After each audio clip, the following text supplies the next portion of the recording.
ஸ்ரீ குருப்யோ நமஹ. தெய்வத்தின் குரல் மூன்றாம் பகுதி 80வது தலைப்பு. இதுவே வேத தர்மம். தொடர்ச்சி. இன்ஸ்டிடியூஷனலைஸ் பண்ணுவது பற்றி சொல்ல வந்தேன்.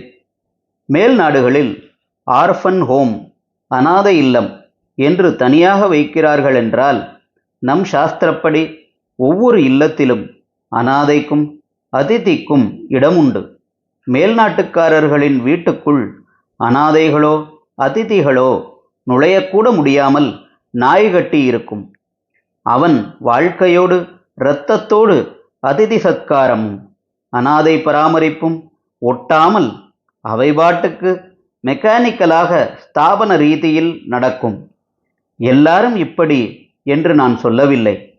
எந்த தேசத்திலும் உத்தமர்கள், பரோபகாரிகள், தியாகிகள் உண்டு. அப்படியே சுயநலக்காரர்களும் உண்டு.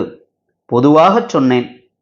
மேல் நாட்டானை காப்பியடித்து அதிதி தேவோ பவ என்ற கொள்கையை கொண்ட நம் தேசத்திலும் வீட்டு வாசல்களில் நாய் ஜாக்கிரதை போர்டு தொங்குவதை பார்த்தால் வேதனையாக இருக்கிறது. வா வா என்று வழிப்போக்கர்களை கூப்பிட்டு படுக்க வைத்து கொள்ளவே திண்ணை என்பது நம்முடைய வைதிகமான கிரகசில்பத்தில் இருந்தது. இப்போது அதெல்லாம் போச்சு.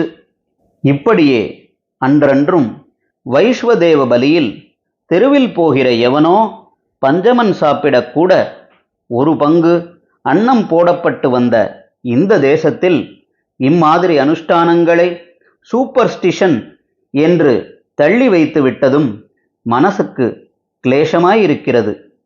மேல் நாட்டு மோஸ்தரில் இங்கேயும் தனி மனுஷனின் குடும்பம் தனக்கே என்று ஆன பிறகு இங்கேயும் அங்கே மாதிரி சமூக பணிகளை இன்ஸ்டிடியூஷனலைஸ் செய்வதாகவும் வெல்ஃபேர் ஸ்டேட் என்பதாக இராஜாங்கமே அனாதை இல்லம், வயசானவர் பென்ஷன் என்றெல்லாம் நடத்துவதுமாக ஆகிவிட்டது.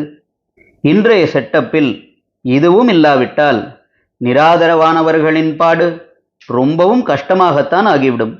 ஆனாலும் பூர்வத்தில் ஒவ்வொருவரும் வசுதெய்வ குடும்பகம், லோகம் முழுக்க ஒரு குடும்பம் என்ற அன்பான எண்ணத்தோடு தாங்களே ஆதரவற்றவர்களை தாங்கி தரித்த முறையோடு பார்த்தால் இப்போது இராஜாங்க ரீதியில் ஆபீஸாக சமூக காரியங்களை நடத்துவது இரண்டாம் பட்சம்தான்.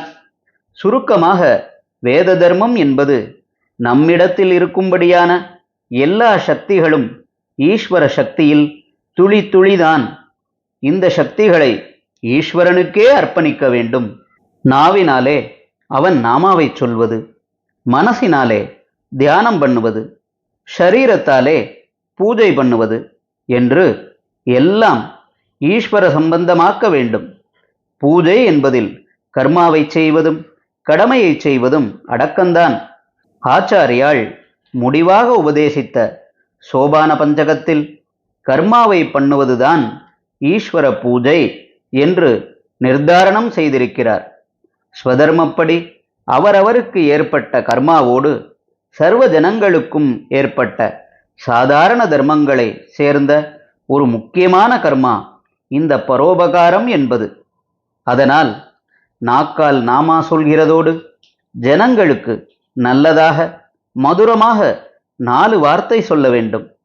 மனசால் தியானம் பண்ணுவதோடு லோகமெல்லாம் க்ஷேமமாயிருக்கணும் என்று ஒவ்வொரு நாளும் 4 க்ஷணமாவது அன்போடு நினைக்க வேண்டும். ஷரீரத்தால் பூஜை, பிரதட்சிணம், நமஸ்காரம் செய்வதோடு கொஞ்ச நேரமாவது வெட்டியோ கொத்தியோ வேறு தினசிலோ ஒரு பொது துண்டு பண்ண வேண்டும். திரவியத்தையும் இப்படியே தேங்காய், பழம், புஷ்பம் வாங்குவதோடு தான தர்மத்துக்கும் கொஞ்சமாவது செலவழிக்க வேண்டும். இவற்றையும் ஈஸ்வர பிரீத்திக்காக ஈஸ்வர பூஜையாக நினைத்தே செய்ய வேண்டும். இதுவே நம் பூர்வீகர்கள் போன வழி. அதாவது தெய்வ காரியம், சமூக காரியம் இரண்டில் ஒன்றையும் விடாமல் பண்ண வேண்டும். ஹரஹர சங்கர, ஜெய ஜெய சங்கர. தெய்வத்தின் குரல் மேலும் ஒலிக்கும்.